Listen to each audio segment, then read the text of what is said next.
BEd first year और BA BEd first year हम स्मृति पढ़ रहे थे। इससे पहले वाले वीडियो में हमने विचार साचार्य का नियम पढ़ा था। आज हम स्मरण करने की विधियों के बारे में चर्चा करेंगे कि स्मृति की कौन कौन सी विधियां हैं। मनोविज्ञान ने स्मरण करने की एक ऐसी अनेक विधियां खोजी हैं जिनका प्रयोग करने से समय की बचत भी होती है और इससे अधिक महत्वपूर्ण जो विधियां हैं इनमें से जो निम्न प्रकार से है। सबसे पहली विधि है पूर्ण विधि। इस विधि में याद किए जाने वाले पूरे पाठ को आरंभ से अंत तक बार बार पढ़ा जाता है। ये विधि केवल छोटे और सरल पाठों या कविताओं के लिए उपयुक्त होती है। कॉल्सनिक के अनुसार ये विधि बड़े बुद्धिमान और अधिक परिपक्व मस्तिष्क वाले बालकों के लिए उपयोगी है। तो देखिए, स्मरण करने की जो विधियां हैं उसमें सबसे पहली विधि है पूर्ण विधि। पूर्ण विधि के अंतर्गत क्या होता है, पाठ को प्रारंभ से अंत तक बार बार पढ़ा जाता है। ये विधि केवल छोटे और सरल पाठों के लिए या कविताओं के लिए होती है।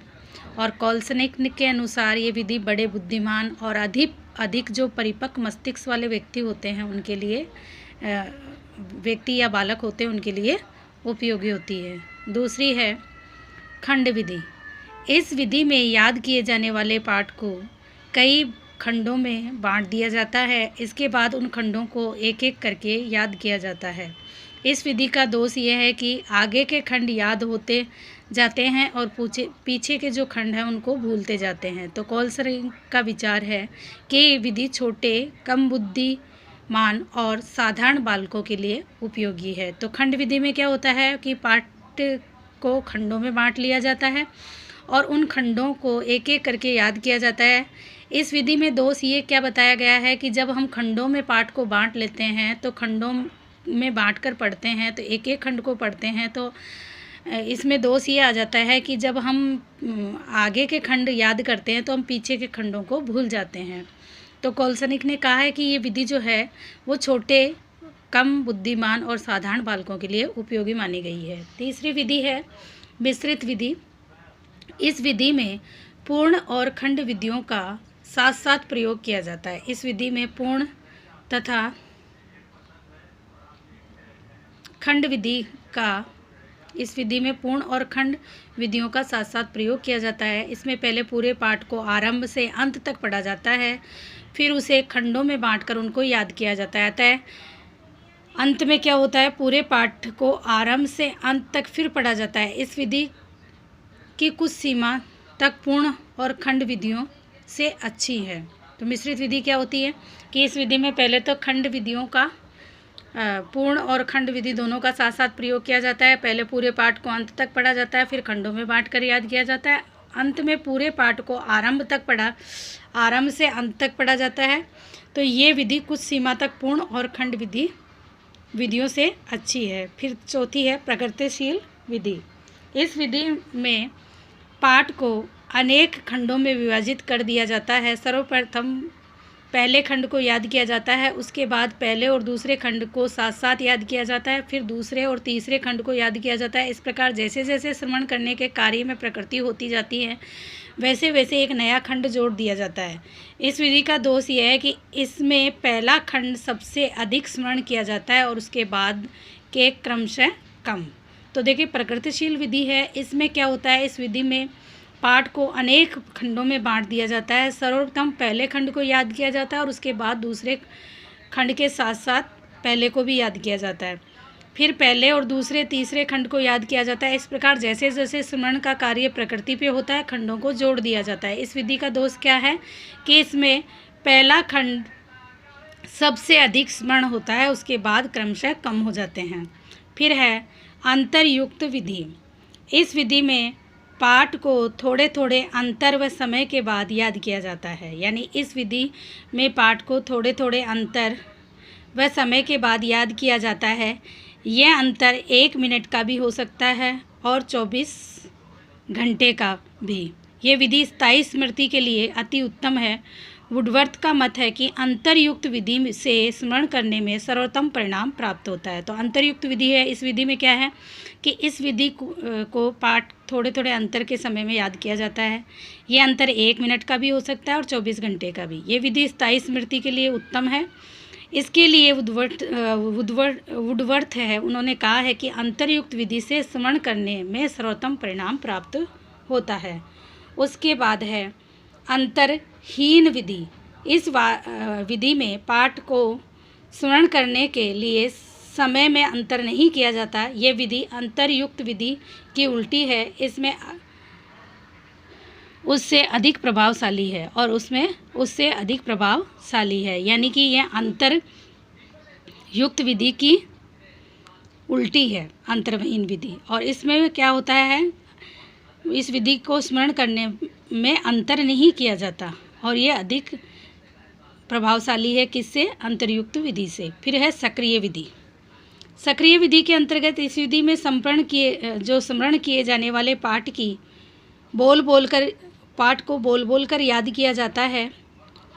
ये विधि छोटे बच्चों के लिए अच्छी है क्योंकि इसमें उनका उच्चारण ठीक हो जाता है। सक्रिय विधि में पाठ को स्मरण करने के लिए पाठ को बोल बोल कर याद किया जाता है। ये छोटे बालकों के स्मरण के लिए बहुत अधिक महत्वपूर्ण मानी गई है। इसके बाद है निष्कर्षीय विधि। तो निष्क्रिय विधि है, ये विधि सक्रिय विधि की उल्टी है। इसमें स्मरण किए जाने वाले पाठ को बिना बोले मन ही मन याद किया जाता है। ये विधि अधिक आयु वाले बालकों के लिए अच्छी है। उसके बाद है स्वर विधि। ये विधि याद किए जाने वाले पाठ को लय से पढ़ाया जाता है। इस विधि में, स्वर विधि में जो पाठ याद कर रहे हैं उसको लय से पढ़ाया जाता है। ये विधि छोटे बच्चों के लिए उपयोगी है क्योंकि उनको गा कर पढ़ाने में आनंद आता है। फिर है रटने की विधि। इस विधि में पूरे पाठ को रट लिया जाता है। इस विधि का दोष के लिए जेम्स ने लिखा है कि इस विधि से जो बातें स्मरण की ली जाती है वह अधिकांश रूप में शीघ्र ही विस्मृत हो जाती है। यानी रटते हैं वो चीज़ हमेशा विस्मृत हो जाती है, उसको भूल जाते हैं। तो इस विधि से जो बात भी स्मरण की जाएगी अधिकांश रूप में वो शीघ्र ही विस्मृत हो जाएगी। फिर है निरीक्षण विधि। इस विधि में याद किए जाने वाले पाठ का पहले भली प्रकार निरीक्षण या अवलोकन किया जाता है। यदि बालक को संख्याओं की सूची याद करनी है तो वह पहले इस बात का निरीक्षण कर ले कि वह निश्चित क्रम में है। इस विधि की उचित प्रयोग के विषय में वुडवर्थ ने लिखा है कि पाठ को एक बार पढ़ने के बाद उसकी रूपरेखा को दूसरी बार उसकी विषय वस्तु को विस्तार से याद कराना चाहिए। यह है निरीक्षण विधि। निरीक्षण विधि में क्या है कि इस विधि में याद किए जाने वाले पाठ का पहले भली प्रकार निरीक्षण या अवलोकन कर लिया जाता है। यदि बालक को संख्याओं की कोई सूची याद करनी है तो वह पहले इस बात का निरीक्षण कर ले कि वह निश्चित क्रम में है। इस विधि के उचित प्रयोग के विषय में वुडवर्थ ने लिखा है कि पाठ को एक बार पढ़ने के बाद उसकी रूपरेखा को दूसरी बार उसकी विषय वस्तु को विस्तार से याद करना चाहिए। फिर 12वां है क्रिया विधि। इस विधि में स्मरण की जाने वाली बात को साथ साथ